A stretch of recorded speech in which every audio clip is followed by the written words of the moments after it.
नमस्कार मेरे प्रिय साधक एवं दर्शकों। बहुत ही उग्र, बहुत ही प्रचंड, अल्हड़ स्वभाव की शक्ति जो कि महाकाली के स्पेशल योगिनियों में आती हैं और इनका जो भी साधक या भक्त इन देवी की आराधना करता है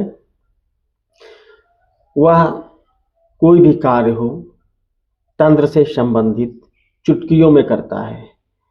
चाहे वह किसी मसानी ने पकड़ रखा है, जिन ने किसी शक्ति ने पकड़ रखा है, या किसी चौराहे की ऐसी कोई उग्र प्रचंड आत्मा है जिसने पकड़ रखा है, तो इस शक्ति का मंत्र जैसे ही पढ़ के आप फूंक मारेंगे शक्ति तुरंत निकल के भाग जाएगी।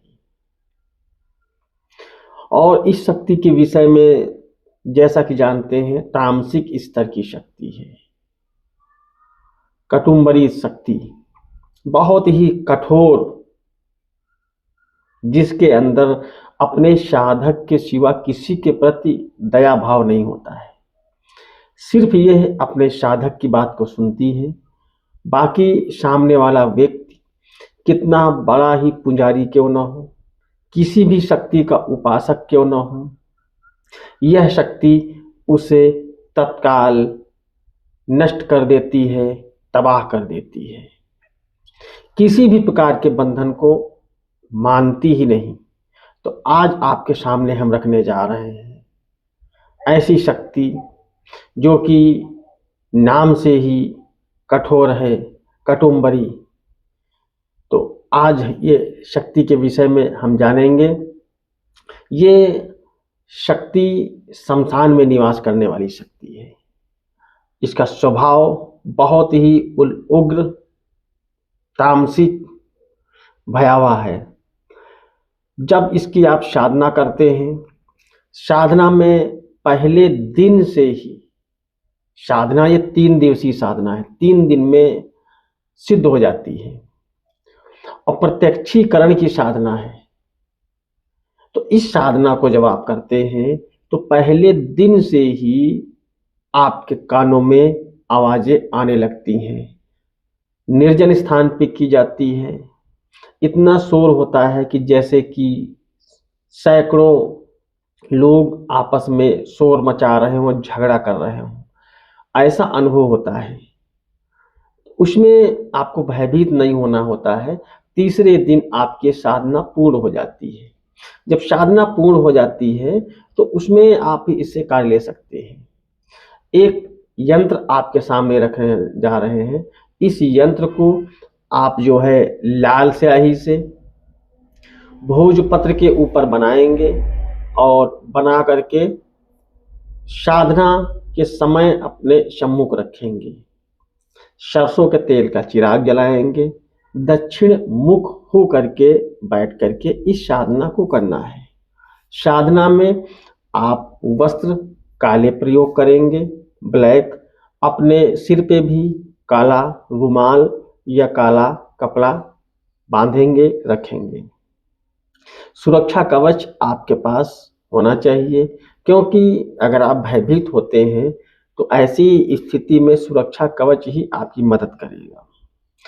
अपने गुरु मंत्र का पाठ करें। गुरु नहीं है तो गुरु को स्मरण करें, उनका मंत्र पाठ करें और अपने इष्ट के मंत्र का पाठ करें, उनको स्मरण करें।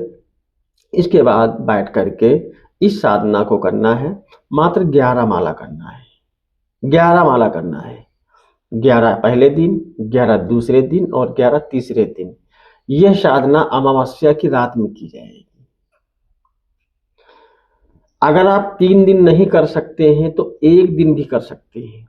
1 दिन में इतना फलीभूत हो जाएगा कि आप किसी का झाड़ा लगा सकते हैं, किसी का उतारा कर सकते हैं, किसी का तंत्र काट कर सकते हैं। यानी कार्य सिद्धि के लिए आप 1 दिन में कर सकते हैं।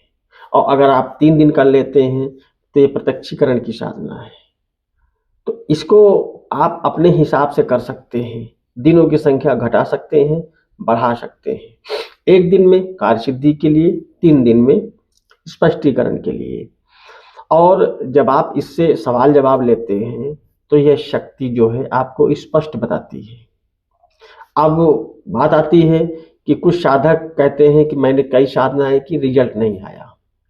उसमें क्या है कि आप सही से बैठते नहीं हैं, सही से माला नहीं पकड़ते हैं, और जो साधना कर रहे हैं उसके प्रति आपकी लगन सही नहीं है, सही निष्ठा भाव से आप साधना नहीं करते हैं। इस तरीके से आप साधना करें, और ये शमशान भूमि में साधना की जाती है, तो इसको शमशान भूमि में करिएगा, क्योंकि ये तामसिक स्तर की साधना है।